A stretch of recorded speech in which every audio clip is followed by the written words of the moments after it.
السلام عليكم.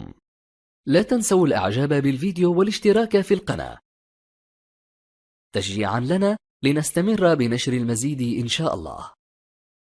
في حادثة أثارت جدلا واسعا على مواقع التواصل الاجتماعي، تعرضت سيارة من نوع فولكس فاجن إلى عمل تخريبي، حيث أقدم مجهولون على سكب مادة سوداء يرجح أنها طلاء أو زيت محروق على واجهة السيارة وسقفها، مما تسبب في تشويه مظهرها وإلحاق أضرار واضحة بها.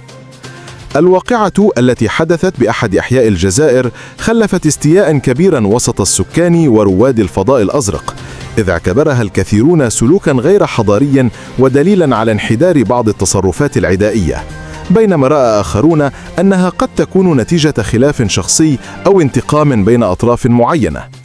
الصور التي وثقت الحادثة أظهرت الطلاء الأسود وهو يتساقط من على مقدمة السيارة وينتشر على الأرض والجدار المجاور، في مشهد صاد يعبر عن حجم التخريب المتعمد.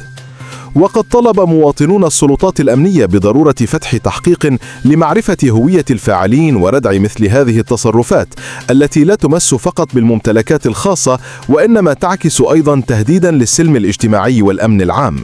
ورغم أن دوافع الفاعلين ما زالت مجهولة، إلا أن الحادثة سلطت الضوء مجددا على أهمية ترسيخ ثقافة احترام ملكية الغير وضرورة اللجوء للقانون لحل الخلافات بدل الانجرار وراء أعمال انتقامية قد تكلف أصحابها خسائر كبيرة.